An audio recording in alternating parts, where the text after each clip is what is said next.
This episode is sponsored by Drizzly. Weddings, college graduations, your stepmom placing third in a dog grooming competition. We've got all reasons to celebrate the summer and a lot of reasons to gift. So give them something they'll love, give them drinks, and get them all from Drizzly, the go-to app for alcohol delivery. With Drizzly, you can shop from a huge selection of beer, wine, and spirits and get them all delivered from stores near you. Looking to save some dough? Compare prices and find the best deals on the best drinks so you can spend all that extra dough on something that you really need, like that ginormous pink inflatable flamingo. Then get all that drinkable gifts delivered to wherever the summer shindig is digging. You'll probably be getting a sappy thank you card in no time. And ordering is easy. Download the Drizzly app or go to drizzly.com. That's DRIZLY.com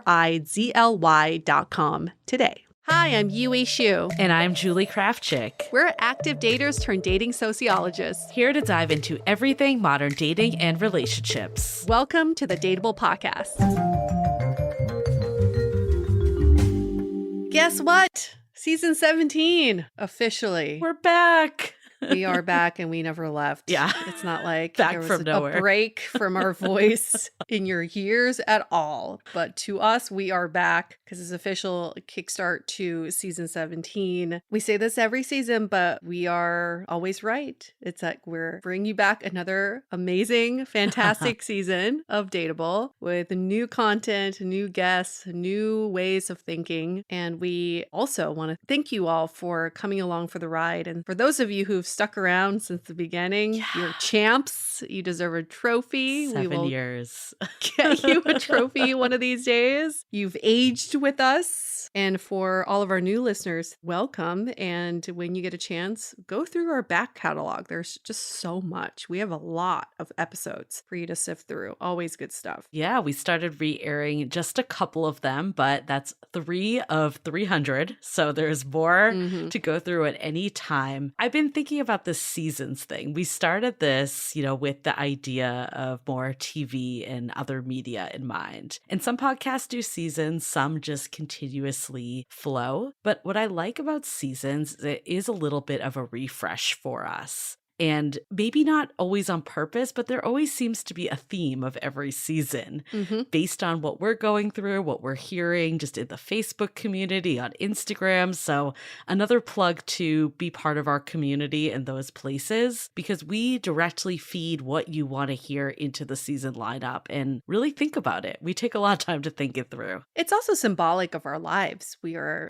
constantly going through different seasons of ourselves. And the reason why the seasons work for us is that we put intentionality behind each season and it just turns out that way. This theme just kind of bubbles up. So if you're able to do that in your own seasons of life, maybe that could be something to put into action. Like this season, I'm exploring what the next evolution of me could be. That's the season of life I'm in. I really like this season of life because then you don't feel as stuck. Like if you're in a period where things aren't going your way, say you are going through a breakup or, you're just moved to a new place and you're confused and maybe don't have the social network that you once did and dating isn't going your way 100%. It's nice to know that it's not forever and that it will pass. And where you are today is not where you're going to be tomorrow. So I think it's really helpful to look at things that way. Our new friend Rory, who's going to be on a future episode, said this to me the other day that helped me so much in forecasting seasons in my life, because I was like having a hard time falling asleep. And she said, go to bed and dream about how you're going to be at this time next year. I like that. I really liked the framing of that because I know what keeps me up at night is I often look back on, this time last year, this time last month. But she really helped me reframe to forward thinking. And I got really excited because it's a very calming exercise to think about, what is my next season going to look like? Yeah, I went to the Barbie movie with a mutual friend of ours and her boyfriend. And I'd say it was probably like a year and a half that from when she met him, but she went through this really heart-wrenching breakup. And seeing her, I don't know what it was about this specific moment, but I was just like, she is in such a better place. Like, even though a year ago it felt like the end of the world, and now she can look back and be like, everything happened the way it was meant meant to be, because I'm with someone that just gets me so much more and feels much more in sync, and you can see it, and you can see like the happiness, and it's just palpable. So I think there's something really nice being on the outside watching people's growth too, because we're so hard on ourselves and don't always think about like, okay, each thing is a building block, especially when you're in the thick of it and things aren't going your way. Oh, I love hearing that, because ultimately time does not stop for you. No. So if you're taking a pause because someone ruined your life, where you feel like the world is ending, the world is not ending. It's just your own mindset that's stuck. So I like this idea that time does not stop for anybody. It just keeps going. So you can either choose to go along for the ride and see what changes are down the line, or ruminate in the past. But knowing that the universe has something better planned for you down the line just makes these future seasons so much more exciting. Yeah. And speaking of future seasons, I think listening to the re-airs that we did, it also shows how far this podcast has come. Amen. And we've gone through so many different cycles. We're at a sweet 16. We're now at 17. We're in the thick of teenage years right now. Trouble years. But we're matured, 17 clearly isn't as matured as 40, but we're getting there. Maybe season 40 one day. We'll see about that. But I think it's really fun to look back. But what we're doing this season is something a little different too. Of course, we're going to keep the episodes with guests, with experts, with the everyday daters. That's not going anywhere. But we're also going to sprinkle in a couple of duo episodes, I guess solo of the two of us, that we're going to just, riff off some ideas. Like, we got such positive feedback during this off season on some of the topics, and we both were thinking like, we want to dive into some of these more. And we have some secret projects in the pipeline that we unfortunately can't reveal yet, but they have been making us think about things differently, and we want to start sharing that on the podcast. If you're a podcaster and you do an interview show, when you have a guest on your show, you're creating a platform for them to speak. So you may have all these thoughts that you want to share, but in the time frame that you have, you can't share it all. So we thought, well, we certainly have a lot of thoughts. And on a lot of these previous episodes, we've been just taking notes because we definitely don't want to be rude to our guests and interrupt. So then why don't we create a space for us to speak now and just get all of our thoughts out there? Yeah. And brunch talks aren't going anywhere either. So those will be back as well. So keep the questions coming. But yeah, this is, it's been 7 years. We've learned a thing or two. We've digested a lot of information. So I think it's the time that we bring out some more insights that, we've historically shared in the courses and in Sounding Board, but bring them to the podcast as well. And what is our season opener going to be about with just the two of us? We're talking about dating apps in the context of you cannot talk to a dater these days without bringing up dating apps. And it's always in a negative tone. People seem to really hate the apps, burnt out by the apps. But if you look at the statistics, most people are meeting on apps these days, or most people are on apps. And also people who meet on apps have a higher chance for a healthy relationship than those don't. We can't argue with the numbers. So why is it that we still have this attitude and stigma around apps when at large it is working for us? Well, before we get into it, let's hear a message from our sponsors. This episode is made possible by the books The Falling and The Burning by Anna Todd. You may recognize the name Anna Todd from her #1 best-selling After series, but did you know that she has also written a new page-turning romance trilogy? The first 2 books in The Brightest Stars are out now and are perfect summer reads. They're called The Falling and The Burning, just in time to heat up your summer. Set against the backdrop of a military base, 20-year-old Karina is proud of the independent life she's trying to create for herself in Fort Benning, Georgia. A dutiful officer's daughter, supportive sister to a troubled twin brother, and caring friend to her roommate, she always puts the needs of others ahead of her own. And when she meets a handsome soldier on the cusp of discharge, she's immediately intrigued by him. As their uncertain and unexpected friendship starts to turn into something more. Get your hands on these 2 books, The Falling and The Burning by Anna Todd, wherever books are sold. This episode is made possible by True Earth. I'm about to blow your mind with how you do your laundry. Have you ever heard of laundry detergent strips? Yeah. True Earth's mission is to help reduce the billions of plastic household containers that can end up in our landfills and oceans every year. With their laundry detergent eco strips, you can get rid of plastic jugs once and for all. It's so easy to use. I just pop a strip in the washer, add my laundry, and that's it. True Earth products are paraben-free, phosphate-free, free of added dyes, free of chlorine bleach, hypoallergenic, and it comes in cardboard packaging that you can recycle. It takes up so little space, and you can even take it on the go because it's not a liquid. Laundry will never be the same ever again, and they also make other household products. You can try True Earth today at true.earth/dateable and use Dateable to get 12% off. That's tru.earth/dateable and use the code DATEABLE to get 12% off today.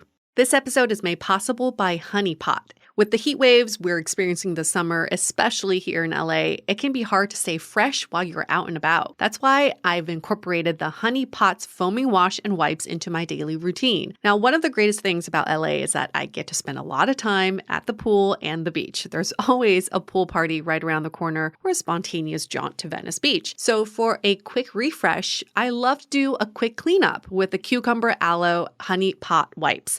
They're so easy to use and transportable. I could refresh myself anywhere, anytime. The foaming wash is also fabulous when I shower, and both the wipe and the wash are plant-derived, backed by science, dermatologist-approved, gynecologist-approved, and hypoallergenic. In other words, nothing harmful for your most sensitive areas. Get 20% off your first order from thehoneypot.co/summer. That's thehoneypot.co/summer to get 25% off your first order and join the Hive today. I think one of our biggest mysteries is why can't people find each other on these apps? Like from our community, we've seen so many people that are super eligible, super dateable, yet they all complain that no one good is on the apps. So there is clearly a big disconnect here. So we wanted to dive into that disconnect because once we can lay that out and find solutions that we're not just being on apps complaining about them all the time, then maybe we can actually see some of those stats that you were referencing, Yue, of happy, healthy relationships. Yes. And you'll witness in real time because, like Julie said, she's pro apps. I've never been such a cheerleader for apps. I've never just gotten my head around having a positive experience on them. And it's because I'm getting in my own way. It's not because of the apps. It's the way I view profiles and the way I use it. Yeah. So you'll witness in real time of me just getting over these humps, getting out of my own way to use apps in my favor. Yeah, and I'm very pro apps, but I did want to take an approach of understanding more of the holistic view on them. So we did a bit of research and wanted to kind of lay down just some of the initial findings, us give our reactions, and then also like, how do we come out of this? Because we can sit and talk about like how apps are hurting us, how they're not working all day long. But at the end of the day, if you're here, you're probably trying to meet someone. So like, how do we get out of this whole thing? Right. So I think what's really fascinating about apps, and this isn't going to be mind-blowing to anyone, I think where it becomes interesting is later on, is that there's huge gender discrepancies. And apologies in advance, this is going to be more of a hetero conversation just because that's where this data is. That being said, I think anyone can benefit from where we talk about how to get out of things. Like that is universal to all. But in terms of like gender ratios, like first of all, did you know, Yue, that 75% of Tinder users are men? Like I didn't realize it was that skewed. And a lot of it is coming from India. Like that definitely skews it more. Oh. But it's still like 65-35 in the US. Yeah, that explains a lot. But that being said, what's very interesting about it is that women are the ones that have the much higher match rates because of the way that men and women use dating apps are very different. So women swipe more overall, but they're way more selective when they're doing it. So these stats kind of blew my mind. So the average female on Tinder gets 1,003 matches a year, which is 2.75 matches a day. And the average male on Tinder gets 401 matches in a year, 1.1 matches a day. And we're using Tinder too in this because that's where like research is. Like no one has done it. But think about Tinder as like the Kleenex of all dating apps. It kind of is universal across the board. But of course, there's going to be some nuance given its reputation and all that. But what's really fascinating of it is that women only swipe yes. And these numbers were varied, but it's really between 8 and 14% of the time they're swiping right, where on average, 46% of men are swiping right. So there's a really big disconnect there. So that being said, according to MarketWatch, the match rate for women is 10%, while for men, it's a measly 0.6%. It makes sense because men are swiping right more. Yeah. So they're going to get less matches, and women are just more discerning with who they're swiping right on. Exactly. But this is where it gets really interesting. So there was this study, the name alone is hilarious to me. It's called Tinder Experiments 2. Guys, unless you're really hot, you are probably better off not wasting your time on Tinder. Yikes. So this is basically saying that, like, okay, we established that the match rate for women is about 10%, and then for men, it's 0.6%. But that doesn't mean that 10% of all men are getting the swipes, right? Because it's 0.6. So where is that distribution? In this study, they basically were saying that the top 20% of men are getting 80% of those likes from women. So there's a major distribution issue. And the sources on this are, I would say, questionable. There's a lot of scrutiny here, but you see this popping up all the time. I heard it on multiple podcasts, it's on Reddit boards, but there's this feeling that men are pretty screwed on dating apps. And what's happening is that women are super selective, but they're only concentrated on this quote unquote, like top 20%. Because you would think from those numbers that like women would have it made on dating apps, but that's not what we hear, right? Like we never hear that women are just like so happy on dating apps either.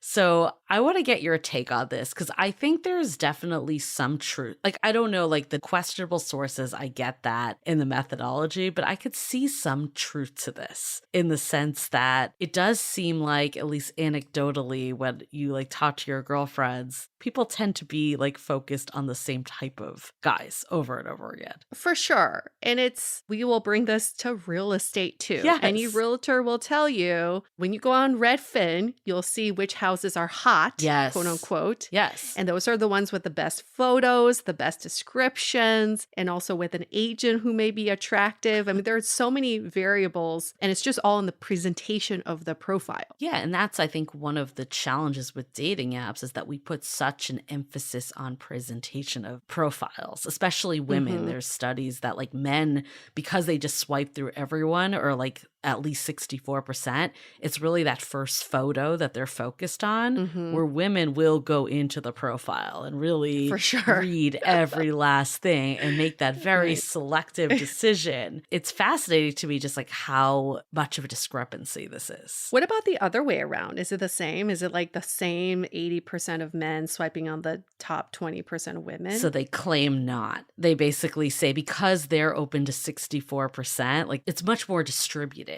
You're not seeing that like build up. And that's why I think women tend to get more messages. Like UA and I have seen some men's inboxes, and they were definitely more full than mine ever were. Barren. Yeah. Does that mean women are more superficial than men on dating apps?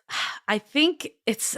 Can we make that assumption? I don't know if it's superficial because it's the photo, right, that's driving men. But I think men think that they're at a disadvantage of it. And just the way that they're swiping is different, that they're just not taking the time. What is kind of the third layer to all of this that I found very fascinating is that it's actually women that are moving the conversation forward more than men. We've been told, right, that it's that men are the ones that reach out. So this guy, Christian Bowe, he's the person that ran this study. It was from this like swipestats.io where you can see your Tinder stats apparently. So he got access to their database and like went through all their data, which is super fascinating. And he found that only 7% of men who matched with, he had fake profiles that he was doing his testing with, actually followed through with a message, but 21% of women who connected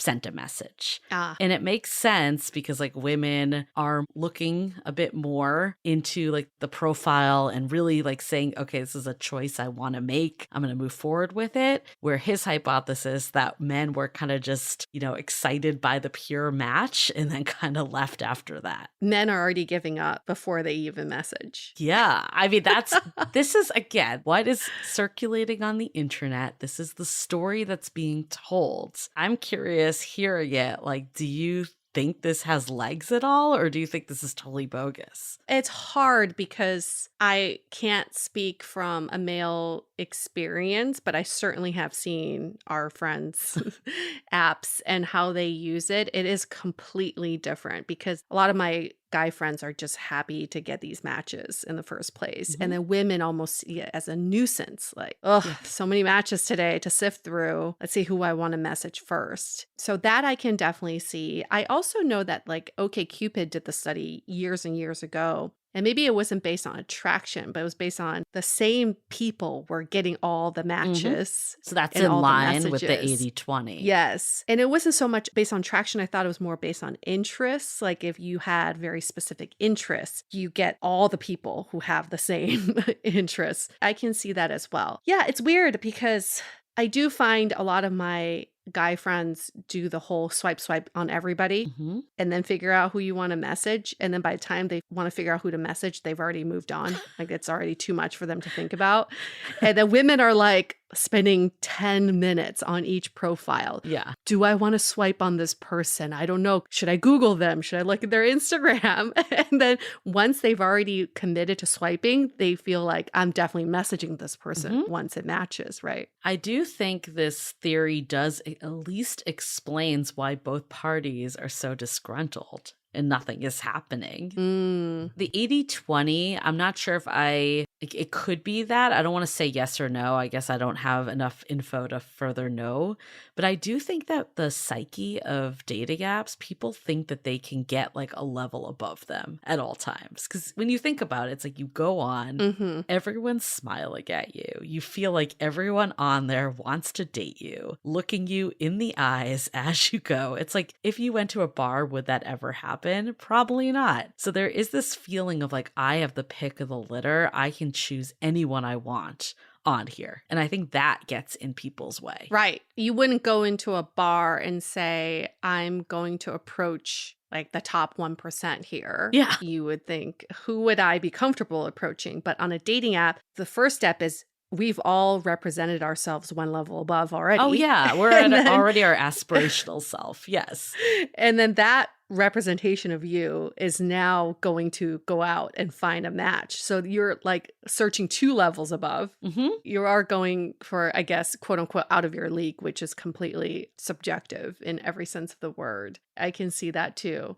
It does make me, just from my own personal experience, I just know that when I was on apps, I was extremely picky of who I swiped on and to a fault, because I think about all of my exes, I wouldn't have swiped on any of them except for the one that I actually swiped on and we dated. But even this most recent ex, I saw his profile after we started dating and I would have definitely not swiped on him because there was one photo that gave me an ick.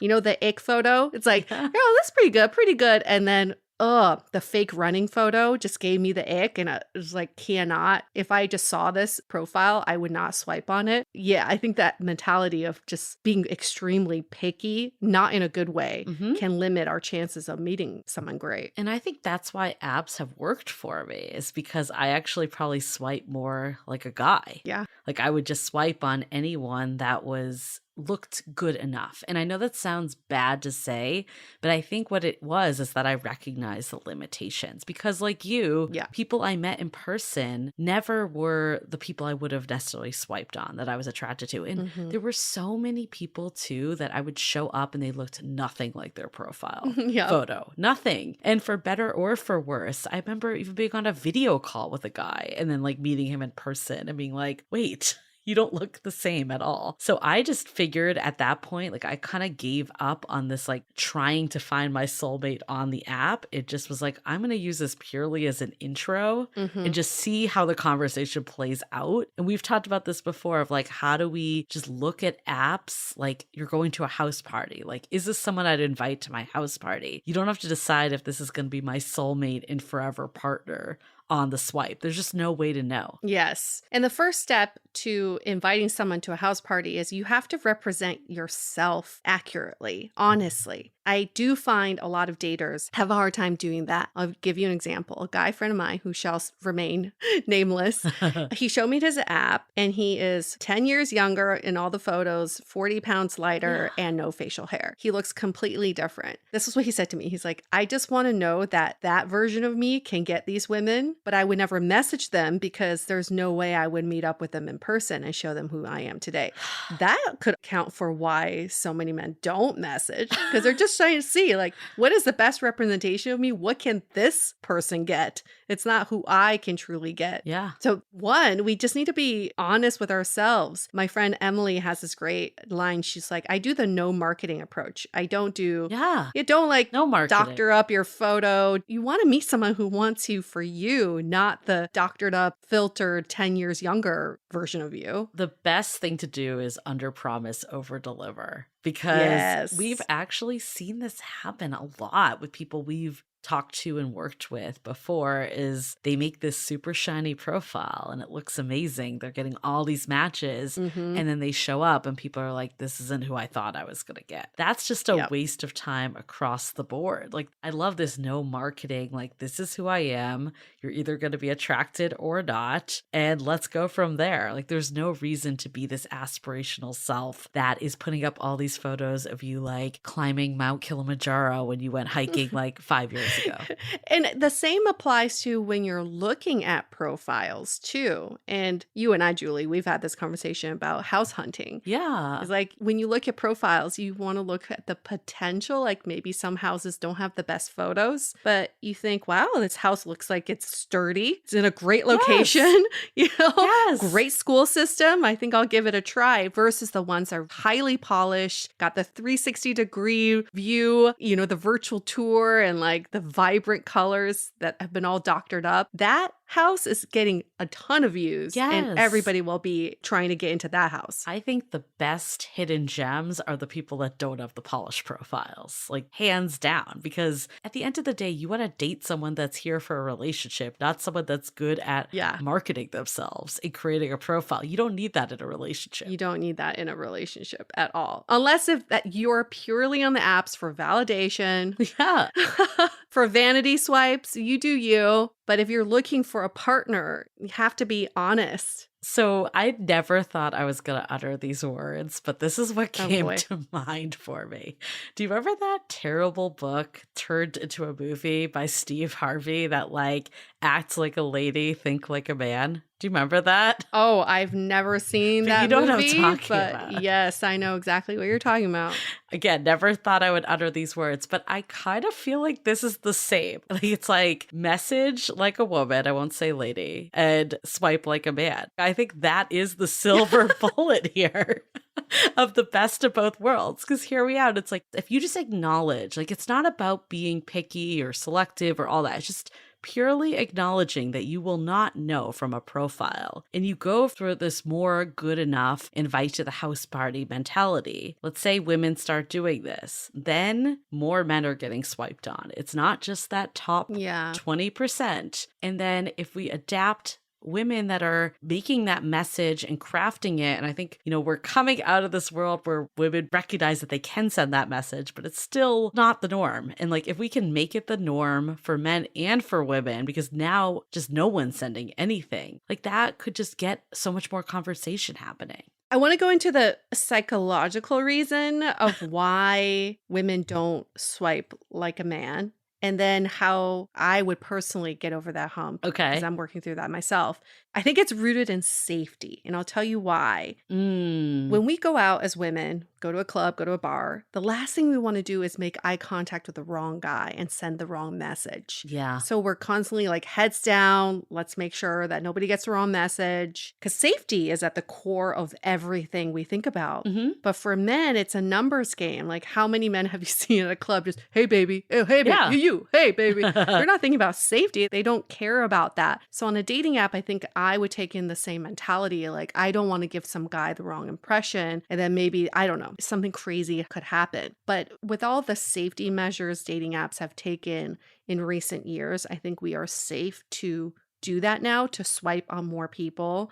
And if you find that afterwards you get a match and you truly don't want to talk to this person, you have the option to unmatch them. Right? So I'm trying to get over that. Is I have an option. I have an out here. Well, I totally hear you on that. And I think I'm not by any means saying that you just match with a bunch of people and just immediately go out with them. Like that is not what I'm trying to say. I think it's really the filtering is through the conversation because you can realize pretty quickly if someone's weird and creepy. And I agree with you that like women definitely have that. I 100% had the same of always thinking about safety, but get a Google Voice number. Like there's many ways that you can get around this without giving out your personal details. Don't tell someone your first and last name until you've, met in person and established contact. I think it's a shame, in my opinion, that people aren't doing video and phone calls as much as they were in the pandemic, because that was a perfect filtering system. When I was dating the last time around, just filtering from conversation told me so much more than a photo was, because time and time again, I would show up, the person looked totally different, for better or for worse. For sure. Yeah. You got to get a sense of them, or just hearing their voice can say so much. Okay, before we keep going, let's take a quick break to hear from our sponsor. We are so excited to share with you our new podcast, Exit Interview. Dates don't usually end with a satisfaction survey, and yet we rate everything in our lives, from Uber drivers to local coffee shops. So why don't we do the same thing when dating? We're here to conduct the ultimate romance review, featuring daters hungry for love who have agreed to call up old flames to gather honest feedback. Welcome to Exit Interview. He upgraded himself to business class while I was in economy. Wait, wow. What? There's feedback that will make you cringe. She could be a little bit hard-headed, like not reading the writing on the wall. And feedback that will make you swoon. When she said that she had feelings for you. I had no idea. Really? And maybe you'll learn a thing or two yourself about how you can be a better dater, lover, or partner. Obviously, like, knew I was gonna learn something. I didn't expect this. Welcome to Exit Interview. Listen to Exit Interview on the iHeartRadio app, Apple Podcasts, or wherever you get your podcasts.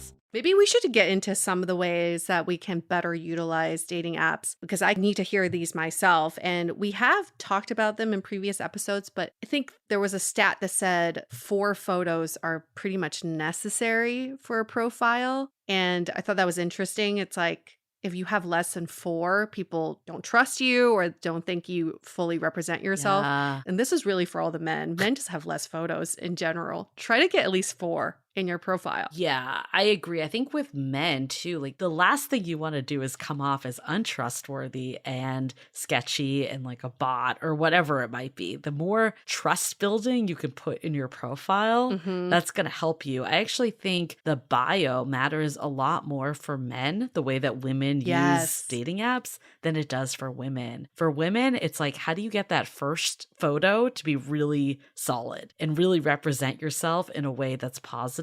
Because everything else is kind of gravy after that. Yeah. And how do you use your profile to bring in conversation? I would say that's almost more important for women, because we know that men are a little more gun shy to reaching out. Yes. And the way we frame our profiles can't be pitting everyone against you. I say this because a lot of these dating apps have prompts like about you and then about what you're looking for. And under about what you're looking for, because Julie and I have reviewed thousands of profiles. Mhm. Many of you say stuff like, you should be adventurous, a foodie, willing to try this, and also this like X, Y, and Z. You are putting the qualifications on the person reading your profile. Under the about what you're looking for section, maybe think about what is the vibe of the Yeah. partnership. Looking for someone to explore the world together, someone to like tackle skydiving together. That's more like bring them into the conversation versus like me against you. I bring this to the table. What do you bring? I like that. It's like, how do you just invite them to approach you in a way that doesn't feel threatening? Yeah. Like, that's really what you're trying to do, especially for women,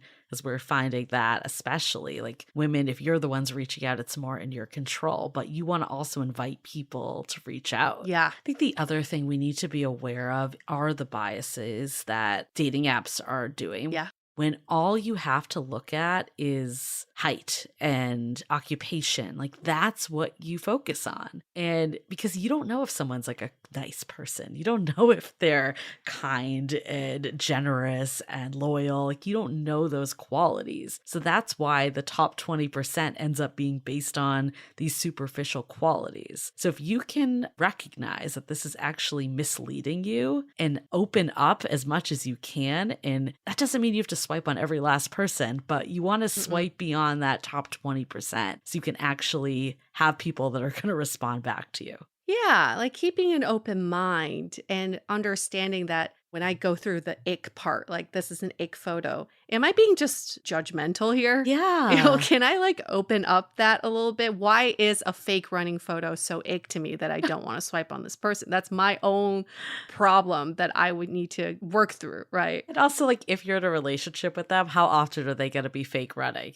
Probably never. Yes. They're probably doing it Yes. because they think it looks cool and that they're going to try to attract Exactly. someone. That's where this whole thing is so fucked up when you think about it. It's like everyone is trying to impress the other person, but we're being turned off by how people are trying to present themselves. Yes, we're all basically using avatars to attract other people, and then the avatars are failing at it. So why can't we just be ourselves? Yeah. Everyone's going after something else and being turned off of something that's not actually the real person. Yes, exactly. You also need to recognize, like, my partner, when we met, it was during COVID. He had some photos that were pre-COVID where his hair was a lot shorter, and there were some that were COVID hair. And, even me during COVID, my hair was not good.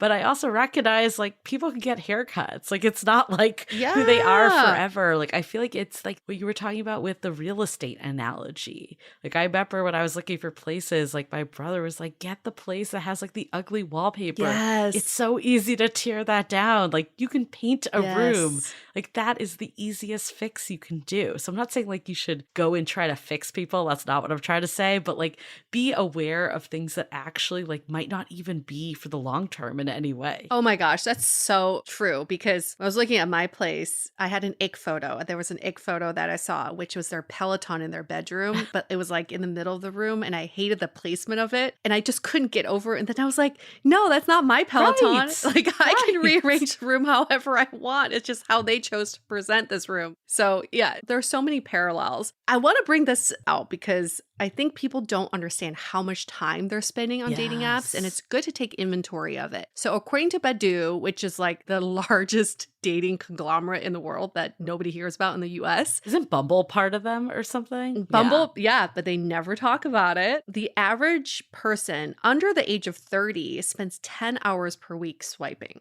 Now, It's crazy. I don't know how that makes you all feel. To me, that seems like a lot. Terrible. I was like, that's a long time to be spending on apps. And of course, anytime you spend so much time on something, you're going to get burnt out or you're going to feel not so great using it, like Instagram. If Yeah. you're spending 10 hours on Instagram, it doesn't make you feel good. Is there a way to time box how much time you spend on the apps and to make it more intentional? If you say, okay, I took inventory, I'm spending 10 hours a week on dating apps, I want to bring that down to 5 and I want to split that between 2 days. Yeah. Then you have focused time and intentionality. So you use it in a way that is more meaningful. I will tell you, I did not spend 10 hours. No way. Ugh, that's so And in the past, I don't want to say I never did, but like when it actually came to meeting a partner, both times I met partners on dating apps, I did not spend 10 hours. And it was actually when I was in this phase of serial dating, that's what I was spending all the time. The key also is to figure out what are the optimal times. Yeah. Sunday and Thursday, I believe, are the biggest days. So if you message someone on, like, let's say Monday, and they're not checking it, and they come back on Sunday, it's over. It doesn't matter. Like, Yeah. it's done. Yeah. It's done. Yeah. You need to start that conversation real fast. Like, it needs to be like almost instantaneously, or it's just never going to get off the ground. So if you know everyone's on there on Sunday evenings because that's the day before we go back to work and no one's doing anything, that's the best time because people are actually going to be available to reply to you as well. Yes. So you might as well optimize your time and not be doing it all the time. Other hot tip is take the notifications off. Don't have that on your phone. Like, there were times that I would just periodically check in if it wasn't Sunday, just to see if anyone responded to me. It was more at my control. It wasn't them controlling me. You can even go a step further and put that in your profile and say, I only check this on Thursdays and Sundays. Yeah. So the onus is on them to catch you during that time frame. And then you can have more control of your time. Like you said, if they're controlling how you use the apps, because you're constantly looking for people who are responding back, you're going to get burnt out. It's not a good feeling. At the end of the day, the apps are designed, right? This is behavioral design. They're trying to pull you in. There is a book called Hooked by Nir Eyal that's very famous in product and design. And basically every trigger that he talks about is how Tinder works. There's the intermittent gratification that all of a sudden you get the it's a match. You don't know when you're going to get it. That keeps you hooked. Yes. And you have to know these tricks. Like, you could easily spend all your time just trying to win this slot machine of when you're going to get the next match, opposed to actually talking to people and going on dates. That explains why you can use the app so well, Julie, because you're a designer. You're like, you cannot out-design me. That's basically what I do. I just take all the settings with a grain of salt, pretty much. I'm not going to say I have no criteria, because I definitely did. There were certain things that were deal breakers. Like, for me, education and occupation, those were things I looked at. And I'm not saying that that's the right way to approach it, but I'll be honest that it was something I looked at in addition to the photo and just if I felt attracted. That being said, like, unless it was like a real hard no, I was still open to most people. Yeah. But I would look at a couple of the key criteria. Probably political affirmation was another one. And if they matched the basic criteria, I'd be open to talking to them because I knew there was no way I could know from this profile. What advice would you give to people who, let's say, take your advice and swipe on people who look good enough, and then they get into messaging, and for some reason, as much as they want to be open-minded, they're just not excited to see this person. Nothing fundamentally wrong with this person, but they just aren't excited to see them. Don't go. Okay. I don't think you have to go out with every last person. I hope that doesn't come across. I'm glad you asked that question. Like, I actually don't believe dating is a numbers game. At the time where I've met partners, I've gone on less dates than when I haven't met partners. So I actually think the best time to check in with how you're feeling is that conversation. That doesn't mean it needs to be fireworks, because let's be realistic. Like, you can't tell. But if you're getting a gut feeling that something feels off, or you're just not into this person, or you can't see it ever happening, and same for swiping, like the house party mentality. We're not saying to swipe on every last person. If you're like, this is never going to work in 1,000 years, or I have zero attraction, save both of your time. Like, there's no need to swipe on every last person, but it's just being a little more open, knowing the limitations that these apps have. That's so important for people to hear, because I hear too many of you saying, I'm going on this date anyway, you know, I'm keeping an open mind, let's see what happens. And then chances are you come back and you say something like, yep, confirmed how I felt. Being on the other side too, why would you? No. You wouldn't feel good if someone wasn't excited about meeting you and then they show up with that attitude. You're already at a deficit. Yes. I think you can be curious. Like if there's something that feels off to you, could ask more. Also check in with yourself. Like we were saying earlier, like, am I projecting something? Like the running example, like, is this something that I need to get over or is this actually a problem? But if your gut is still telling you like this doesn't feel right or this is not the type of person I see myself with, save both of your time. Okay. I like that. And same with conversation. People will complain like, oh, it's like pulling teeth to talk to this person. I mean, if you really feel strongly about someone, you could always propose a phone or video call. That's like the way that you know, because messaging can be weird. But if you really feel that way, like, why would you want to go on a date with someone where it feels like it's pulling teeth to have a conversation? I want to get your thoughts on this. Because different apps attract different types of daters, do you think it makes sense to focus on just one app based on what you're looking for? For example, Hinge is known to be the app with the most second dates. If that's what you're looking for, just stay on Hinge and not go on Tinder and Coffee Meets Bagel and all the other ones that are out there. I think you need to find the one that works for you. I don't think you need to be on every single app, but yeah, which one do you not hate going on? Because that's going to make it a lot more pleasant than if you dread it. I had to get rid of Tinder. I'll be honest. Like I could not keep it because I would just get these crazy messages from people and I just like made me feel gross and unsafe, right? So it's easier to do like the house party mentality when you feel like you're in a safer environment.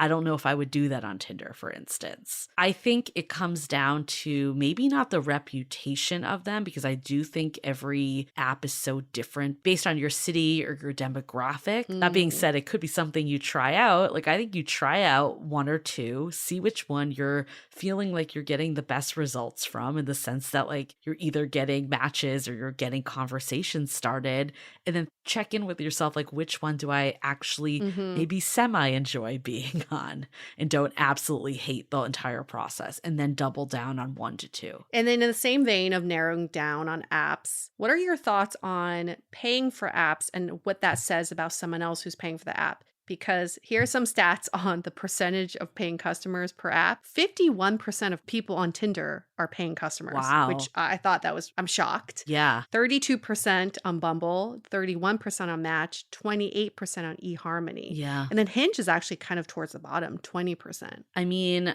personally, I paid for Hinge. Okay, this is where I realized it was worth me paying for it. This is my anecdotal story, so apply this for yourself. But I realized that I couldn't be limited to having like 10 swipes or something. I forget the exact amount, but it was a limited amount of swipes. Because at the time when I was dating, you know, I had a day job, I was doing Dateable. It's pretty busy. Like I didn't have 10 hours a week to be on apps. So for me, it was more time effective to go on a Sunday and have unlimited swipes and be able to talk to those people. At the time, I think it was like $6.99 a month. I think it's gone up significantly, but it was worth it to Inflation. me.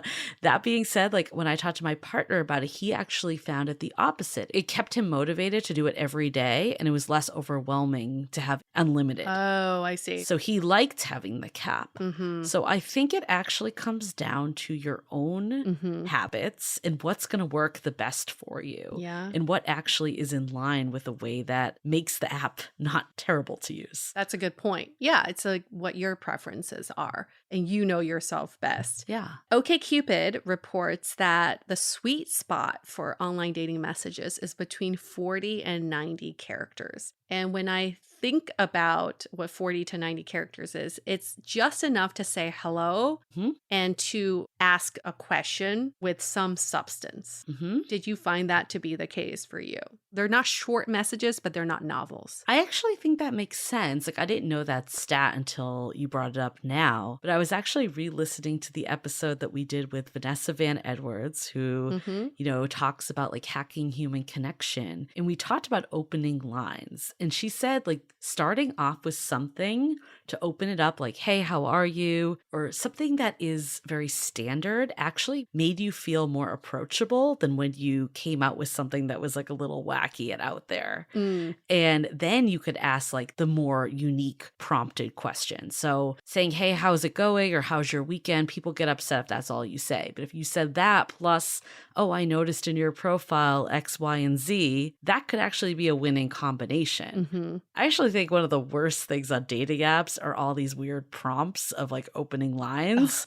Agreed. Bumble, I used to try them because they would give them for you. It never worked, ever. And even thinking about like when I'd receive them, people would be like, okay, what would you take if there was an apocalypse? Like, what would be your secret weapon? I'm like, I don't know.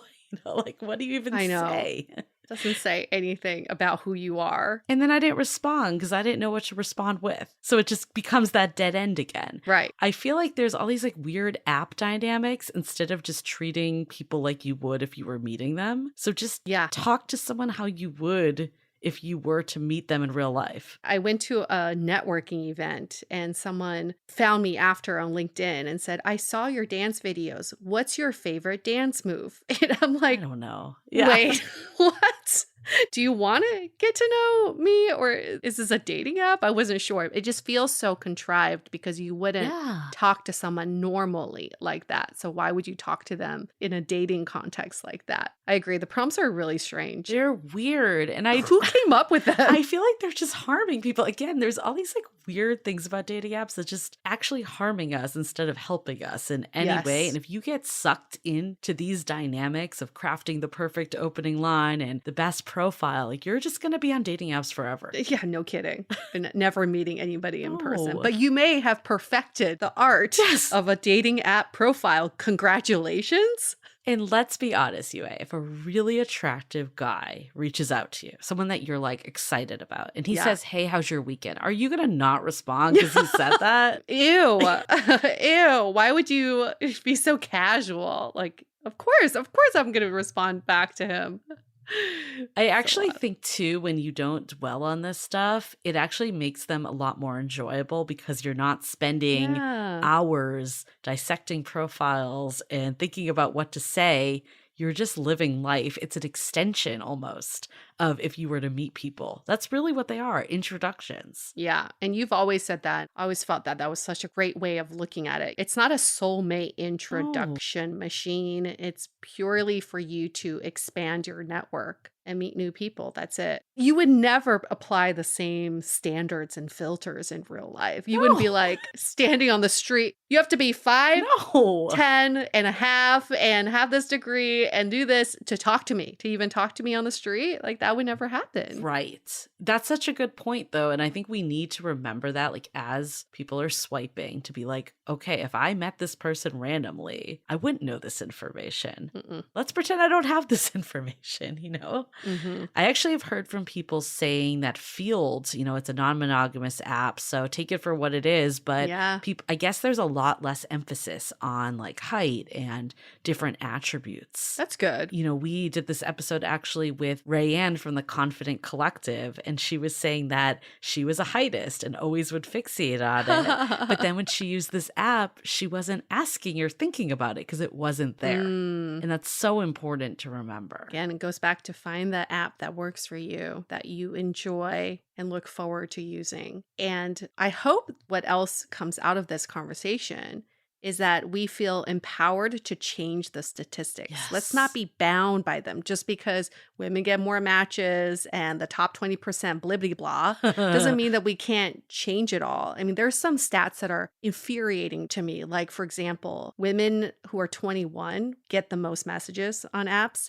And men who are 40 and above, 40 to 48, get the most messages on apps. So these 48-year-old men are messaging 21-year-old women. That's what that means to me. So we have the power to change that. What are your own biases coming into dating apps? What of the statistics that we just shelled out really irked you? And how can you implement it into your own behavior to change that stat? But at the end of the day, like that is an annoying stat, but like to get fixated on that, like it doesn't do anything for you. It doesn't do anything. You're there to meet someone. Who cares about all this other noise? Yeah. If there's one thing to take away from this conversation, it's like keep your eye on the prize of just trying to meet someone new. That's all you're trying to do. Yeah. Like, it doesn't matter all these other factors and the way you're supposed to use dating apps. Just use them a way that works for you, that gets to the end goal of actually meeting a human in real life. That's all you need to do. And the more you can understand how apps are working, how people are using them, that's when you can start to shift your behavior so you use them differently. Imagine, you know, if you are a woman and you're that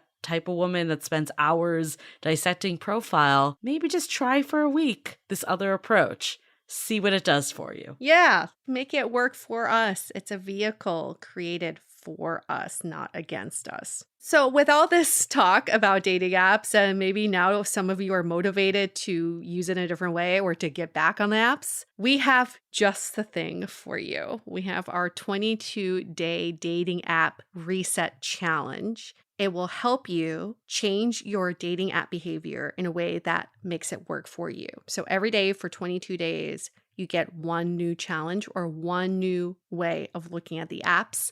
We are launching that. And you can find out about how you can enroll in this challenge by going to dateablepodcast.com or just check out our social media. We'll link all of the necessary details for you. Yes, we talk about the house party mentality along with many other tips and tricks.